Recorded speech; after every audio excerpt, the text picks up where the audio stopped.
Hi friends, ഇന്നിപ്പോ എന്താ പറയാ,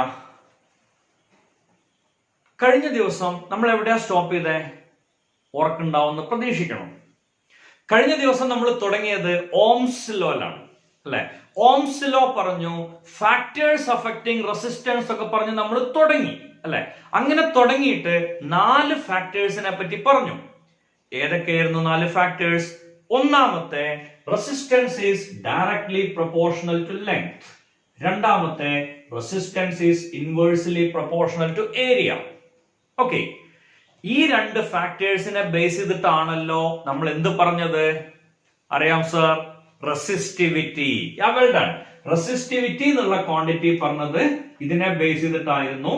R equal to rho L by A. Okay, ഇത് പറഞ്ഞു കഴിഞ്ഞിട്ട് നമ്മൾ അവസാനിപ്പിക്കുക ചെയ്തത്. ഓക്കെ ആണല്ലോ.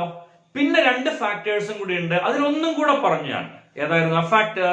It depends on nature of the material ആണല്ലോ. It depends on nature of the material. അത് പ്രകാരം ഏറ്റവും ചെറിയ റെസിസ്റ്റൻസ് സിൽവറിനാണ്, പിന്നെ ഗോൾഡിനാണ്, പിന്നെ അലൂമിനിയം, പിന്നെയാണ് എന്ത് പറഞ്ഞത്? അയൺ. അതിന്റെ ഇടയിൽ കോപ്പറും വരുന്നുണ്ട്. ഓക്കെ, ഇതൊക്കെ നമ്മൾ പറഞ്ഞു. ടെമ്പറേച്ചറിനെ പറ്റി നമ്മൾ ഒന്നും പറഞ്ഞില്ല. ഓക്കെ, സോ ഇന്ന് പറയാൻ പോണത് ടെമ്പറേച്ചർ ഡിപ്പെൻഡൻസ് ഓഫ് റെസിസ്റ്റൻസ്. അയ്യോ, ഒരു കാര്യം മറന്നല്ലോ.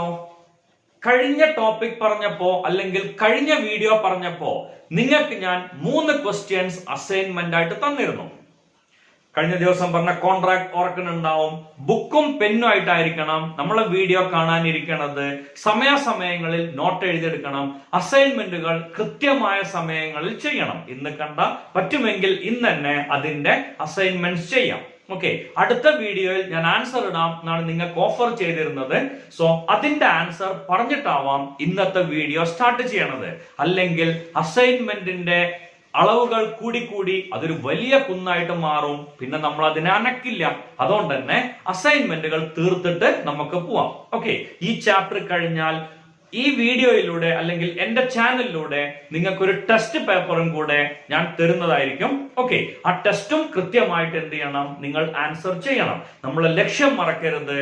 ഉന്നതമായ വിജയം ബോർഡ് എക്സാമിലും എൻട്രൻസിൽ നല്ല റാങ്കും. അതിനുവേണ്ടി വർക്ക് ചെയ്യാൻ റെഡിയായി നമ്മുടെ വണ്ടി വീണ്ടും സ്റ്റാർട്ട് ചെയ്യാം. ഓക്കെ, നമ്മുടെ വണ്ടി എന്ന് പറയാൻ പാടില്ല, AC വോൾവോ വെഹിക്കിൾ അല്ലെ? ആ വെഹിക്കിൾ നമ്മൾ കയറി പോവാണ് അടുത്ത സുന്ദരമായ സാമ്രാജ്യത്തിലേക്ക്. കഴിഞ്ഞ ടോപ്പിക്കിന്റെ അസൈൻമെന്റ് കഴിഞ്ഞതിന് ശേഷം. ഓക്കെ, എന്തായിരുന്നു ഒന്നാമത്തെ ക്വസ്റ്റ്യൻ? ഓർക്കുണ്ടോ? ഓർക്കണില്ല സർ, വെരി ബാഡ്. ആ ക്വസ്റ്റ്യൻ നമുക്ക് നിർബന്ധമായിട്ടും ഓർമ്മ ഉണ്ടായിരിക്കണം. ഓക്കെ, ഒന്നാമത്തെ ക്വസ്റ്റ്യൻ ഇങ്ങനെ ആയിരുന്നു. A wire is stretched so that its radius become 3R by 4. Then what is its new resistance? This was the question. A wire of resistance R is stretched so that its radius become 3R by 4. Then what is the new resistance? ഇതായിരുന്നു question.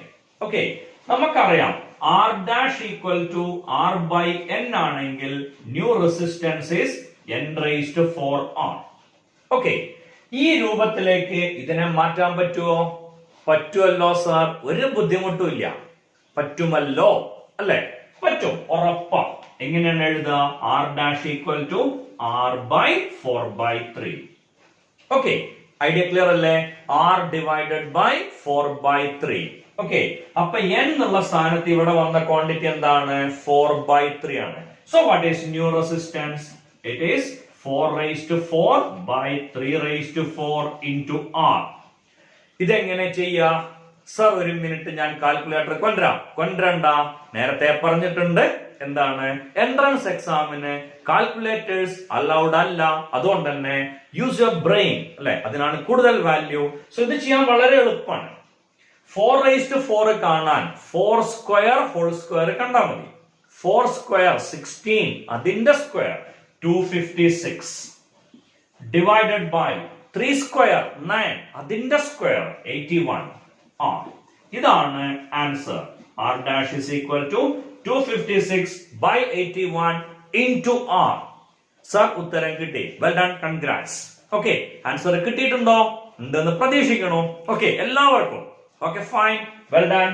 രണ്ടാമത്തെ question എന്താ? രണ്ടാമത്തെ question, A wire of resistance 5.5 ohm is stretched so that its length become quadrupled, doubled 2l, tripled 3l. quadrupled എന്ന് പറഞ്ഞാലോ അറിയാം sir, 4l. yeah, well done. length n l ആണെങ്കിൽ what is new resistance?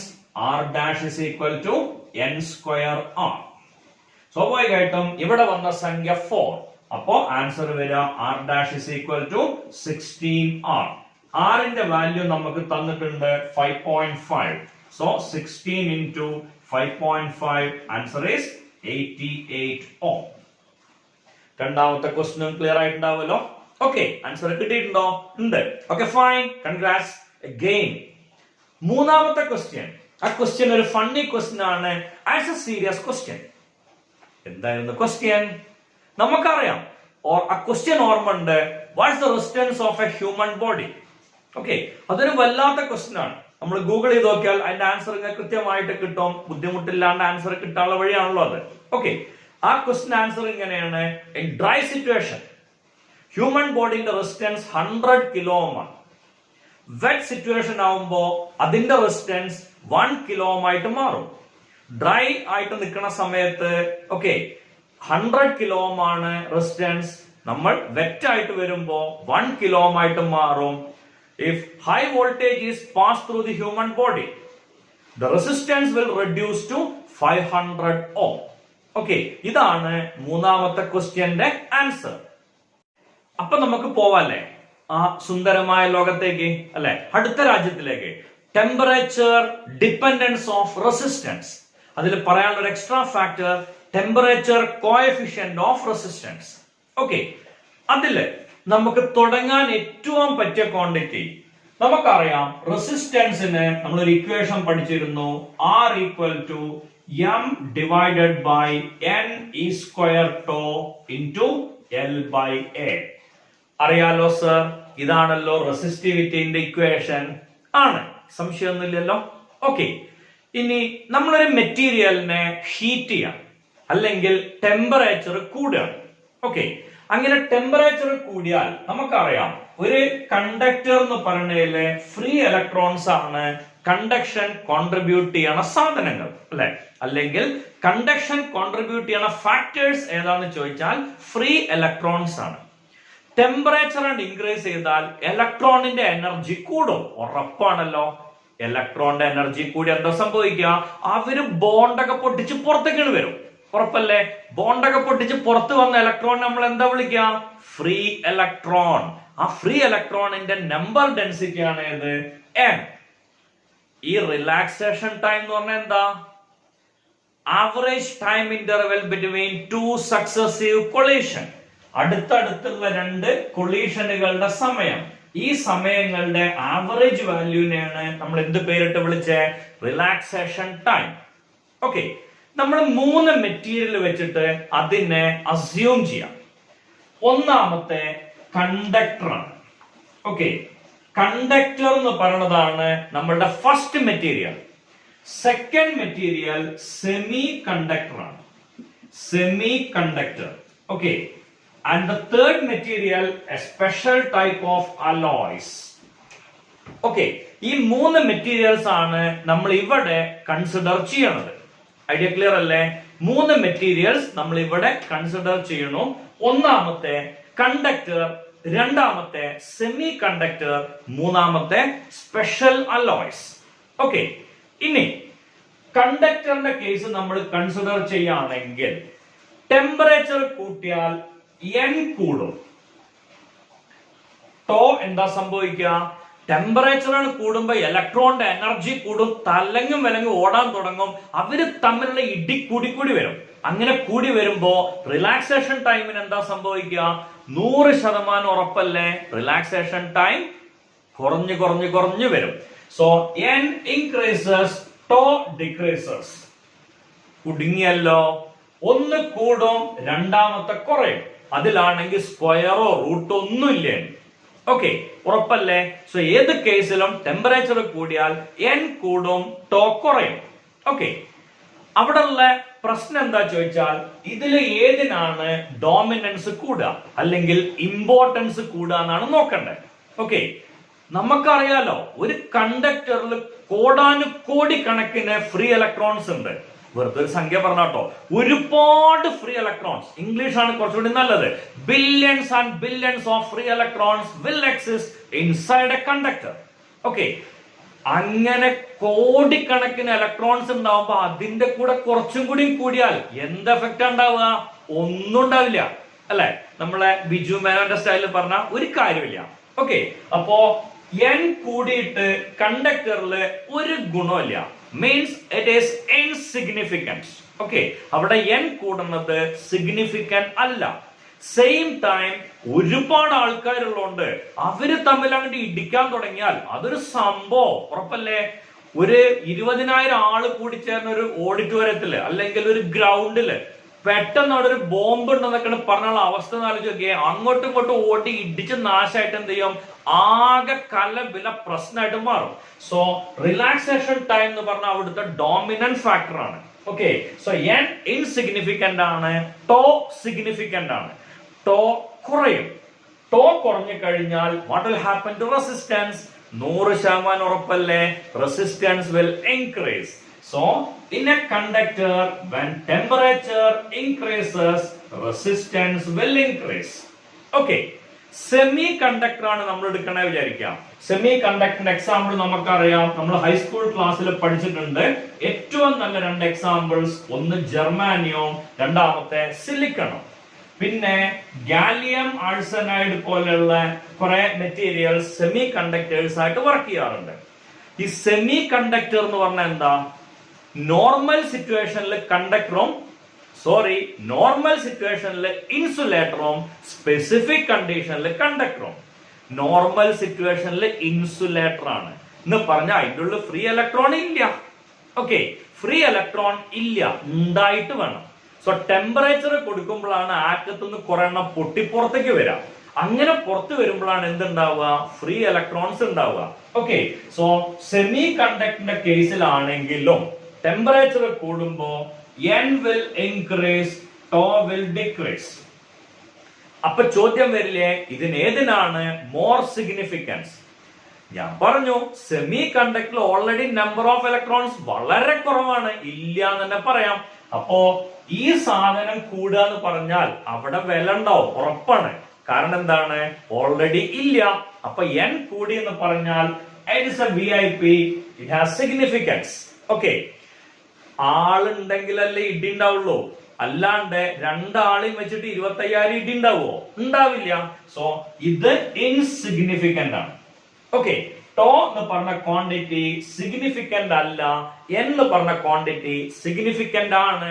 ആരുടെ കേസിൽ? Semi കണ്ടക്ടറിന്റെ കേസിൽ. Idea clear അല്ലേ? So when temperature increases, n കൂടും. n കൂടിയാൽ റെസിസ്റ്റൻസിന് എന്താ സംഭവിക്കുക? റെസിസ്റ്റൻസ് കുറയും, റെസിസ്റ്റൻസ് വിൽ ഡിക്രീസ്.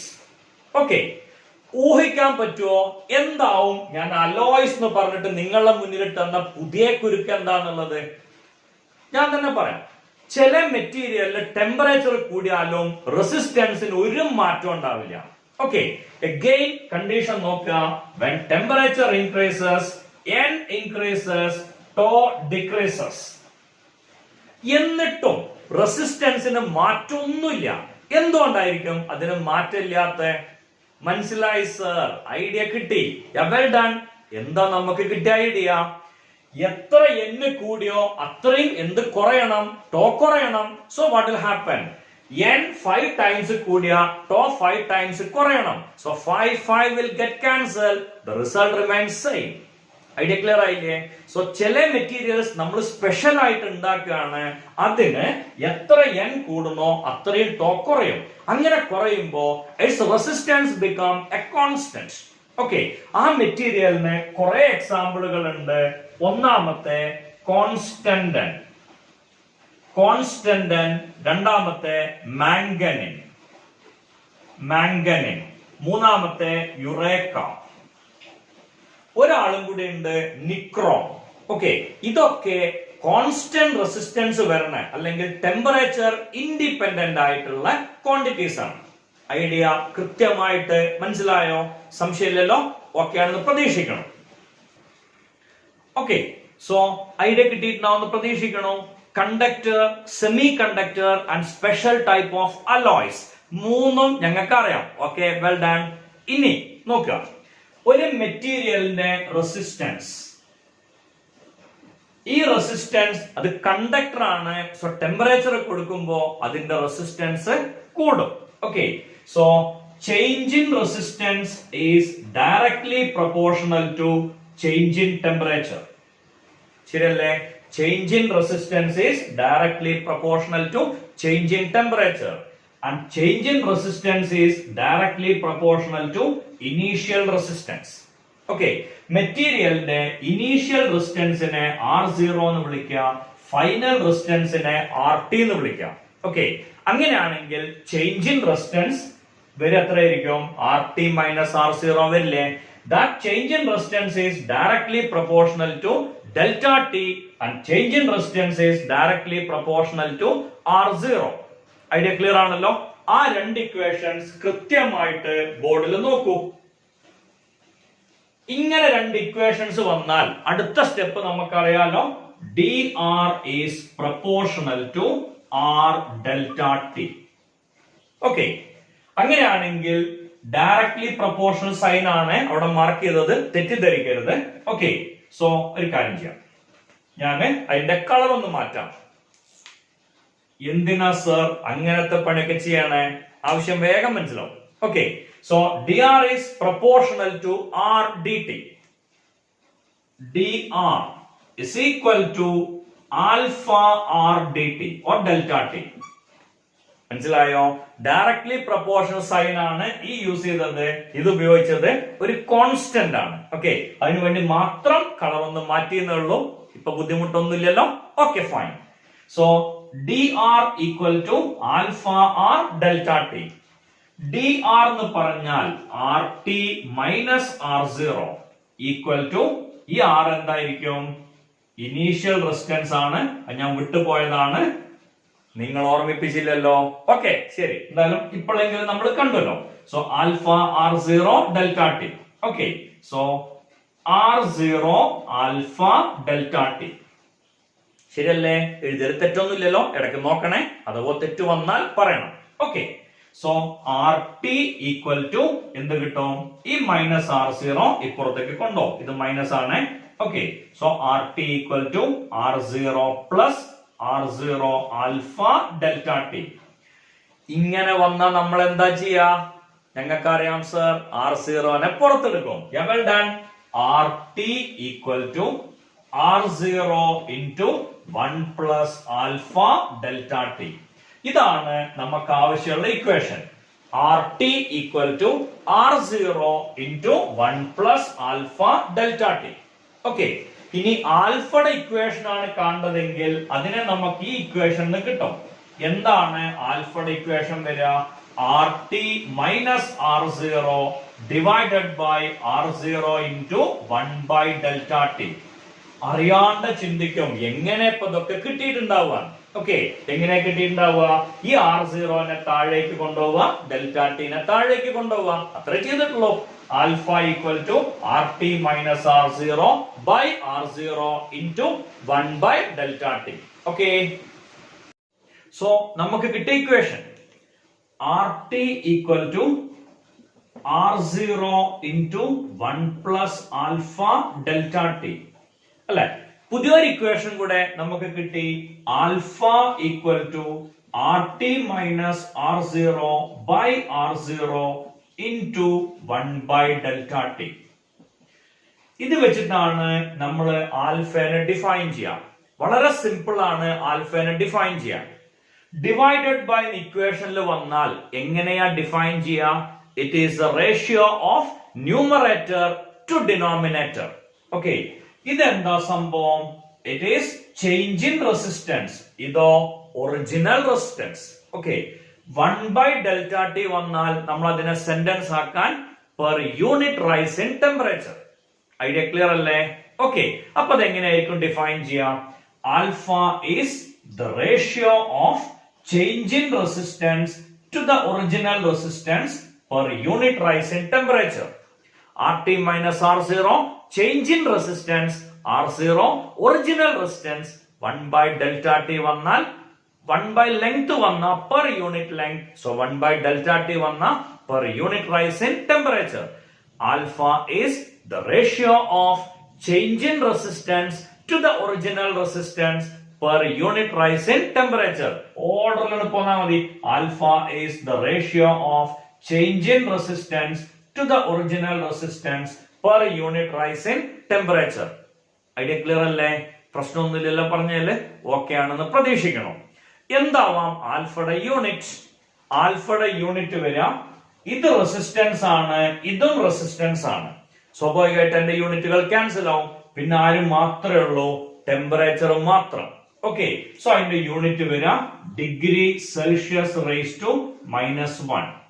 ഓക്കെ, ഈ ടോപ്പിക്കിൽ മാത്രം ടെമ്പറേച്ചർ എടുക്കേണ്ടത് ഡിഗ്രി സെൽഷ്യസിൽ തന്നെയാണ്. ഓക്കെ, കെൽവിനിലല്ല നമ്മൾ ഇവിടെ എടുക്കുക, പകരം ഇതിലെടുക്കുക ഡിഗ്രി സെൽഷ്യസിലാണ്. എന്തിനാ ഈ -1 വന്ന്? ടെമ്പറേച്ചർ താഴെയാണ്, ഞങ്ങൾക്ക് അറിയാലോ, -1 വരും. വെൽ ഡൺ, അത് തന്നെയാണ് എന്റെ കാരണം. ഓക്കെ, സോ ഐഡിയ കിട്ടിയിട്ടുണ്ടാവുമല്ലോ, സംശയമില്ല എന്ന് പ്രതീക്ഷിക്കണം. അപ്പോ പോസിറ്റീവ് ആൽഫ എന്ന് പറഞ്ഞ എന്തായിരിക്കും അർത്ഥം? ഒരു മെറ്റീരിയലിന്റെ റെസിസ്റ്റിവിറ്റി ആൽഫ പോസിറ്റീവ് ആണ്. ഒരു കാര്യം പറയാൻ മറന്നുപോയി, ആൽഫയുടെ പേരെന്താ? ആൽഫ എന്ന് പറഞ്ഞാൽ നമ്മൾ ഇവിടെ ഉപയോഗിച്ച കോൺസ്റ്റന്റ് അല്ലേ? D R is proportional to R delta T അല്ലെങ്കിൽ R0 ഡെൽറ്റ ടി എന്നുള്ളതില് നമ്മൾ ഉപയോഗിച്ച കോൺസ്റ്റന്റ് ആണ് D R equal to alpha R0 delta T. Okay, ടെമ്പറേച്ചറിൽ നമ്മൾ ഉപയോഗിച്ച കോൺസ്റ്റന്റിനെ വിളിക്കണ പേര് കോഎഫിഷ്യന്റ്. ആൽഫ എന്നുള്ളതിന്റെ പേര് temperature coefficient of resistance. Alpha is temperature coefficient of resistance. Idea കൃത്യമായിട്ട് മനസ്സിലായിട്ടുണ്ടാവുമല്ലോ, സംശയമില്ല എന്ന് പ്രതീക്ഷിക്കണം. ഓക്കെ, ഇനി പോസിറ്റീവ് ആൽഫ വരണമെങ്കിൽ ഡെൽറ്റ ടി പോസിറ്റീവ് ആണ്, കാരണം ടെമ്പറേച്ചർ കൂടുകയാണ്. ഓക്കെ, R0 ഇതെന്തായാലും positive, since resistance is a scalar. Okay, എപ്പോഴാ പോസിറ്റീവ് ആൽഫ വരിക? RT ഗ്രേറ്റർ ദാൻ R0 എന്ന് പറഞ്ഞ ടെമ്പറേച്ചർ കൂടുമ്പോ റെസിസ്റ്റൻസും കൂടുകയാണെങ്കിൽ പോസിറ്റീവ് ആൽഫയാണ്. Okay, when temperature increases resistance will also increase. അങ്ങനെ വരികയാണെങ്കിൽ പോസിറ്റീവ് ആൽഫയാണ്. അപ്പൊ എപ്പോഴായിരിക്കും നെഗറ്റീവ് ആൽഫ വരിക? ടെമ്പറേച്ചർ കൂടുമ്പോ റെസിസ്റ്റൻസ് കുറയണം, അപ്പോഴല്ലേ നെഗറ്റീവ് ആൽഫ വരിക. when temperature increases resistance decreases. സംശയമൊന്നുമില്ലല്ലോ പറഞ്ഞേ. കണ്ടക്ടേഴ്സിന്റെ കേസിൽ പോസിറ്റീവ് ആൽഫയാണ്, സെമി കണ്ടക്ടേഴ്സിന്റെ കേസിൽ നെഗറ്റീവ് ആൽഫയാണ്. ക്ലിയർ? പ്രശ്നമൊന്നുമില്ലല്ലോ. ഓക്കെ, ഇനി നേരത്തെ വേറെന്തോ ഒരു സാധനം ഞാൻ പറഞ്ഞിരുന്നല്ലോ. എന്തായിരുന്നു അത്? Alloys, special alloys. ഏതൊക്കെയാ? കോൺസ്റ്റന്റൻ, മാംഗനീൻ, യുറേക്ക ആൻഡ് നിക്രോം. ഓക്കെ, ഈ അലോയ്സിനൊക്കെ ആൽഫ എന്ന് പറയുന്നത് വെരി വെരി വെരി സ്മോൾ ആണ്, അല്ലെങ്കിൽ 0 ആണ് theoretically. Okay, so very very small alpha എന്ന് പറഞ്ഞ എന്താ അർത്ഥം? അവിടെ അടുത്ത സംശയം വരാണ്. ഒരു മെറ്റീരിയലിന്റെ ആൽഫ ലാർജ് എന്ന് പറഞ്ഞാൽ അതിന്റെ മീനിങ് എന്തായിരിക്കും? ഒരു മെറ്റീരിയലിന്റെ ആൽഫ സ്മോൾ എന്ന് പറഞ്ഞാൽ അതിന്റെ മീനിങ് എന്തായിരിക്കും? ഒരു വസ്തുവിന്റെ ആൽഫ ലാർജ് എന്ന് പറഞ്ഞാൽ resistance will change highly for a small change in temperature. Okay, resistance changes highly for a small change in temperature. അതാണ് ആൽഫ ലാർജ്. ടെമ്പറേച്ചർ ഒന്ന് ചെറുതായിട്ടാണ് മാറുമ്പോൾ റെസിസ്റ്റൻസ് കുത്തനെ കൂടും. അങ്ങനെ വരികയാണെങ്കിൽ അതിനെ നമ്മൾ എന്ത് വിളിക്കുക? Large alpha. അപ്പൊ സ്മോൾ ആൽഫ എന്ന് പറഞ്ഞ എന്തായിരിക്കും? ടെമ്പറേച്ചർ എത്ര കൂടിയാലും റെസിസ്റ്റൻസിന് കാര്യമായ മാറ്റമൊന്നും ഉണ്ടാവില്ല. അങ്ങനെയുള്ളതിനാണ് എന്ത് വിളിക്കുക? ആൽഫ സ്മോൾ എന്ന് വിളിക്കാം. ഇതിനെ ബേസ് ചെയ്തിട്ട് ഒരു അപ്ലിക്കേഷൻ ലെവൽ ക്വസ്റ്റ്യൻ ഉണ്ട്. ഇങ്ങനെ ഉരുട്ടി ഉരുട്ടി കൊണ്ടുവരുമ്പോ തന്നെ മനസ്സിലായിട്ടുണ്ടാവുമല്ലോ, എന്തോ ചോദ്യം ചോദിക്കാനാവില്ലേ ഇങ്ങനെ കൊണ്ടുണ്ടാവുക. ഓക്കെ, ആ ചോദ്യം ഇതാണ്: constantan, manganin and Eureka are used for making standard resistances. ഈ പറയുന്ന ക്വസ്റ്റ്യൻസിന്റെ ഒക്കെ ടെക്സ്റ്റ് നിങ്ങൾക്ക് അവസാനത്തെ വീഡിയോന്റെ കൂടെ ഞാൻ അറ്റാച്ച് ചെയ്ത് തരും. ഓക്കെ, സോ അതുവരെ ഇത് കേട്ട് നിങ്ങൾ തന്നെ ഉണ്ടാക്കുക. അവസാനം വേണ്ട ആളുകൾക്ക് എന്ത് ചെയ്യാം, അതിന്റെ ടെക്സ്റ്റ് ഡൗൺലോഡ് ചെയ്ത് എടുക്കാനുള്ള രീതിയിൽ ആക്കി തരും. Thank you sir. അപ്പൊ ഞങ്ങൾ എഴുത്ത് നിർത്തി. അങ്ങനെ പറയരുത്. കാരണം എന്താണ്, ഈ എഴുതി പോണതേ നമുക്ക് ഓർമ്മ ഉണ്ടാവുള്ളൂ, അല്ലാണ്ട് ഡൗൺലോഡ് ചെയ്ത് വെച്ച സാധനങ്ങളൊന്നും ഓർമ്മ ഉണ്ടാവില്ല. Upload to a brain. Okay, not download from your printer. അത് സുഖമില്ല, പകരം എന്താണ്, ബ്രെയിനിൽ കിടക്കട്ടെ, അത് ഓർമ്മയിലുണ്ടാവും. ഓക്കെ, സോ ചോദ്യം ഒരിക്കൽ കൂടെ, constantan, manganin and Eureka are use for making standard resistance. Why? കോൺസ്റ്റന്റനും മാംഗനീനും യുറേക്കയും സ്റ്റാൻഡേർഡ് റെസിസ്റ്റൻസ് ഉണ്ടാക്കാൻ യൂസ് ചെയ്യും. എന്തുകൊണ്ട്? സർ ഞങ്ങൾക്ക് അറിയാം. എന്താ അറിയാം? അതിന്റെ ആൽഫ സ്മോൾ ആയിരിക്കും. വെൽ ഡൺ, അതന്നെയാണ് എന്റെ ഉത്തരം. Alpha should be very small. വേണമെങ്കിൽ 0 എന്നൊക്കെ പറയാട്ടോ, കുഴപ്പമൊന്നുമില്ല. 0 ആണെങ്കിൽ പിന്നെ ഒരു മാറ്റം ഉണ്ടാവില്ല. Okay, and it's resistivity should be very large. Alpha is small and resistivity should be very large. ഈ രണ്ട് കണ്ടീഷനിലുകൊണ്ടാണ് കോൺസ്റ്റന്റനും മാംഗനീനും യുറേക്കയും സ്റ്റാൻഡേർഡ് റെസിസ്റ്റൻസ് ഉണ്ടാക്കാൻ യൂസ് ചെയ്യുന്നത്. ഓക്കെ, ഇനി കോപ്പറിന്റെ എന്ന് പറഞ്ഞ കണ്ടക്ടറിന്റെ ഗ്രാഫ് വരയ്ക്കണം, സെമി കണ്ടക്ടറിന്റെ ഗ്രാഫ് വരയ്ക്കണം, അതേപോലെ അലോയ്സിന്റെ ഗ്രാഫ് വരയ്ക്കണം. ഇവിടെ ടെമ്പറേച്ചറാ, ഇവിടെ എന്തെഴുതണം എന്നൊരു കൺഫ്യൂഷൻ. അത് സംഭവിച്ചെന്തുകൊണ്ടോ ചോദിച്ചാൽ, കുറച്ച് ബുക്കുകൾ വായിച്ചു നോക്കിയപ്പോ ഇവിടെ റെസിസ്റ്റൻസ് ആയിരുന്നു, വേറെ കുറെ ബുക്ക് വായിച്ചു നോക്കിയപ്പോ അവിടെ റെസിസ്റ്റിവിറ്റി ആണ്. ഇപ്പൊ നമ്മൾ NCERT ഒക്കെ റെസിസ്റ്റിവിറ്റിനെ ബേസ് ചെയ്തിട്ടാണ് പറയണത്, വേറെ കുറെ ബുക്കുകൾ റെസിസ്റ്റൻസിനാണ്. അതൊരു ചെറിയ തരികിട കാരണമാണ്. ഞാൻ ഈ നോട്ട് ഇങ്ങനെ എഴുതി പോന്നു. ഇവിടെ തന്നെ കുറച്ച് കാര്യങ്ങളും കൂടെ എഴുതാണ്, ഇതിനെ കണക്ട് ചെയ്തിട്ട് കൺഫ്യൂഷൻ ആവില്ലല്ലോ. ഓക്കെ, സോ RT എന്ന് പറഞ്ഞാൽ R0 into 1 plus alpha delta T ആണ്. ഓക്കെ, കൺഫ്യൂഷൻ തീർക്കാൻ ഇത് മായ്ക്കാം. ഓക്കെ, ഇത് മായ്ച്ചിട്ട് നമുക്ക് ഇവിടെ എഴുതാം, അതായിരിക്കും ബെറ്റർ. ക്ലിയർ ആണല്ലോ? ഈ R എന്നുള്ളത് നമ്മൾ ഒരു ഇക്വേഷൻ പഠിച്ചുവല്ലോ, ഏറ്റവും general equation R equal to rho L by A. Okay, so ഇതിന് പകരം rho TL divided by A. rho T L divide by A. Okay, clear അല്ലേ? അപ്പൊ R0 എന്താ വരിക? ഞങ്ങൾക്ക് അറിയാം sir, rho 0 L divide by A into 1 plus alpha delta T. ഇങ്ങനെ വന്നാൽ എന്താ സംഭവിക്കുക? L by A കട്ട് ചെയ്ത് പോവും. അപ്പൊ നമുക്ക് എന്താ ആൻസർ കിട്ടാൻ നോക്കിയേ? rho T equal to rho 0 into 1 plus alpha delta T. ഇനി നോക്കൂ, റെസിസ്റ്റൻസിന്റെ ഇക്വേഷനും റെസിസ്റ്റിവിറ്റിന്റെ ഇക്വേഷനും സെയിം അല്ലേ? അപ്പൊ നമുക്ക് ഇവിടെ ഒന്നുകിൽ റെസിസ്റ്റൻസ് എഴുതാം, അല്ലെങ്കിൽ റെസിസ്റ്റിവിറ്റി എഴുതാം. Okay, resistivity or resistance, resistivity or resistance. കോപ്പറിന്റെ കേസിലാണെങ്കിൽ എന്ന് പറഞ്ഞ കണ്ടക്ടർ, ഓക്കെ, ഇങ്ങനെ വരാം. ഐഡിയ ക്ലിയർ അല്ലേ? സംശയമില്ലല്ലോ? ഓക്കെ, ഇനി ജർമാനിയം ഓർ സിലിക്കൺ, അതെന്താ സാധനം? Semi conductor. അതിന്റെ കേസിൽ ഗ്രാഫ് ഇങ്ങനെ വരാം. അപ്പൊ നമ്മളെ കോൺസ്റ്റന്റിന്റെ കേസിലോ, കോൺസ്റ്റന്റ് എന്ന് പറഞ്ഞ ടെമ്പറേച്ചർ മാറിയാലും എന്ത് മാറില്ല? റെസിസ്റ്റൻസ് ഓർ റെസിസ്റ്റിവിറ്റി മാറില്ല. ഇങ്ങനെ വരും. ഉടൻ ചോദ്യം വരും, അപ്പൊ സാറല്ലേ പറഞ്ഞേ? അയ്യോ വേണ്ട, ഇങ്ങനെ വരും. അപ്പോഴും പ്രശ്നം. സാറല്ലേ പറഞ്ഞ കോൺസ്റ്റന്റ് റെസിസ്റ്റൻസ് മാറില്ല, ടെമ്പറേച്ചർ കൂടിയാലും കുറഞ്ഞാലും പറഞ്ഞു. അത് തിയററ്റിക്കലി അല്ലേ, പ്രാക്ടിക്കലി ചെറിയ ചേഞ്ച് ഒക്കെ ഉണ്ടാവില്ലേ? ഇങ്ങനെ ഉണ്ടാവില്ല എന്ന ഉദ്ദേശം. അതല്ലാണ്ട് 10,000 ഡിഗ്രി സെൽഷ്യസ് കൂട്ടിയാലും കോൺസ്റ്റന്റ് കട്ടക്ക് അനങ്ങാണ്ട് നിൽക്കുന്നല്ല പറഞ്ഞത്. പകരം എന്താണ്? കുറച്ച് കൂടുന്നാണ്. ഓക്കെ, കുറച്ചൊക്കെ കൂടില്ലേ? പ്രാക്ടിക്കൽ ആയിട്ട് വരുമ്പോ അതിന്റെ ഗ്രാഫ് ഇങ്ങനെയാണ് വരിക. ഈ പറഞ്ഞ ഐഡിയ കൃത്യമായിട്ട് മനസ്സിലായില്ലേ? സംശയമൊന്നുമില്ലല്ലോ? ഓക്കെ ഓക്കെ, ഇനി എനിക്ക് ആ ടെമ്പറേച്ചർ കോഎഫിഷ്യന്റ് ഇക്വേഷൻ വായിച്ചിട്ടാണ് മതിയായില്ല. അതിനോട് എന്തൊരു പ്രത്യേക ഇഷ്ടമുള്ളതുകൊണ്ടാട്ടോ.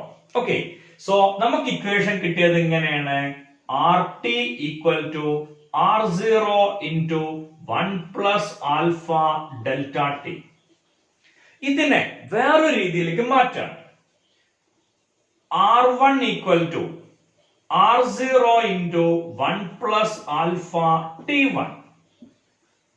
R2 equal to R0 into 1 plus alpha T2. രണ്ട് ടെമ്പറേച്ചറുകൾ നമ്മളവിടെ കൊടുത്തു.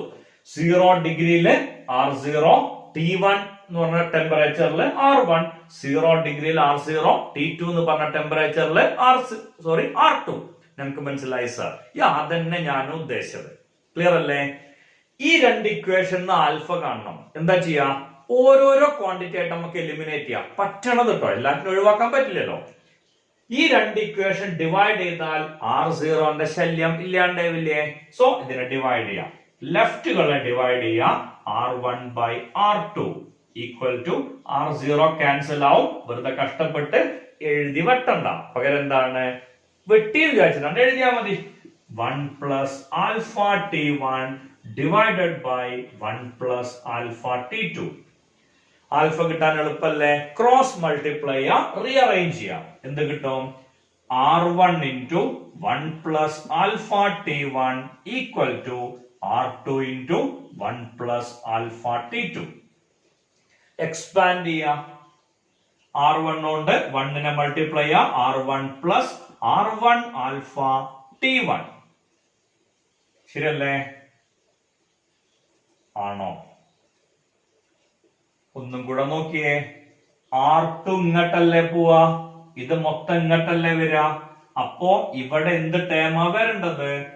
R2. ഇവിടെ എന്ത് ടേമാണ് വരേണ്ടത്?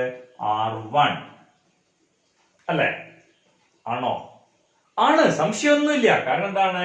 ഇത് ഇങ്ങോട്ടാണ് പോവാ, ഇത് ഇങ്ങോട്ടാണ് വരിക, നമുക്കറിയാം. ഒന്ന് തിരിച്ചെഴുതിയെന്നേ ഉള്ളൂ. കൺഫ്യൂഷൻ വേണ്ട. കാരണം കൺഫ്യൂഷൻ ആയ നമ്മളെ AC വോൾവ് ഒന്നെങ്കില്ല, ഉറപ്പല്ലേ? സോ ഇത് ഇങ്ങോട്ട് മൾട്ടിപ്ലൈ ചെയ്യാം.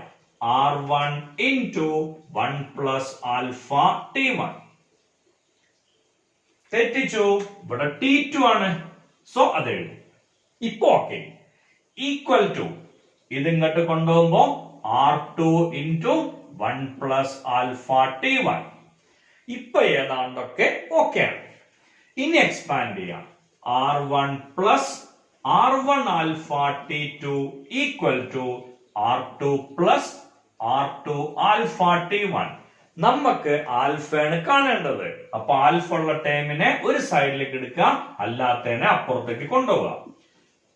ആൽഫ എന്നുള്ളതിനാണ് പുറത്തേക്ക് എടുത്തോളൂ. Alpha into R1 T2. Confusion ആവില്ലല്ലോ. ഇയാളെ ലെഫ്റ്റിക്ക് കൊണ്ടുവരും. ആൽഫ പുറത്ത് വരുമ്പോ minus R2 T1 equal to ഇത് അപ്പുറത്തേക്ക് കൊണ്ടുപോകും. R2 minus R1. അപ്പൊ എന്താ ആൽഫ കിട്ടുക? R2 minus R1 divided by R1 T2 minus R2 T1. ഇതാണ് ആൽഫയുടെ ഇക്വേഷൻ. ഐഡിയ കൃത്യമായിട്ട് മനസ്സിലായില്ലേ? ഓക്കെ, സോ നമുക്ക് പുതിയൊരു ക്വാണ്ടിറ്റി ആണ് temperature coefficient of resistance. Unit പറഞ്ഞു, ഡയമെൻഷൻ പിന്നെ പറയേണ്ട ആവശ്യമില്ല, കാരണം ടെമ്പറേച്ചർ ആണല്ലോ, നമുക്കറിയാം. ഓക്കെ, ഇനി ഇതിനെ ബേസ് ചെയ്തിട്ടുള്ള പ്രോബ്ലംസ് അത് NCERT തന്നെയാണ് ഏറ്റവും സംഭവം. അല്ല, കിഡിലൻ ക്വസ്റ്റ്യൻസ് ആണ് NCERT തന്നത്. അതിൽ തന്ന പ്രോബ്ലംസിൽ ഒരു പ്രോബ്ലം. ഓക്കെ, ആ ക്വസ്റ്റ്യൻ എങ്ങനെയാണ് തന്നത്? അറ്റ് റൂം ടെമ്പറേച്ചർ, ടെമ്പറേച്ചർ തന്നിട്ടുണ്ട്. At room temperature in bracket 27 degrees Celsius. Okay, the resistance of a material is 100 ohm. At room temperature, the resistance of a material is 100 ohm. At what temperature its resistance become 117 ohm.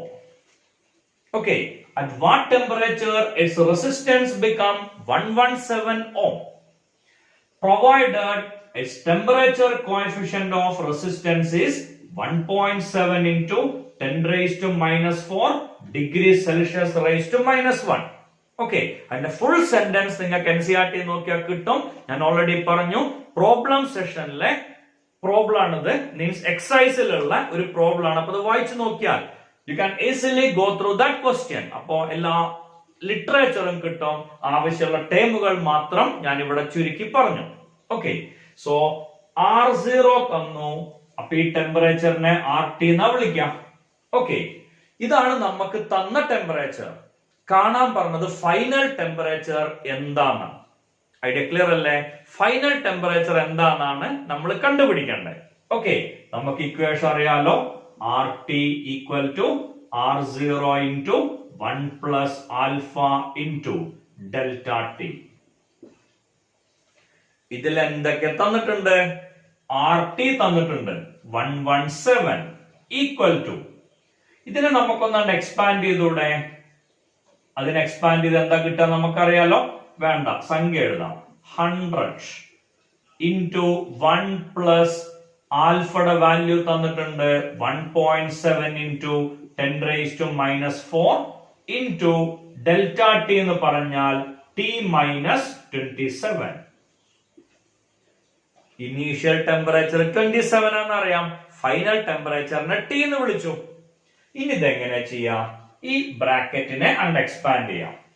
So 117 equal to 100 into 1 means 100 plus 100 into 1.7 into 10⁻⁻⁴ into T-27. ഇത് വളരെ simple ആ ചെയ്യാം.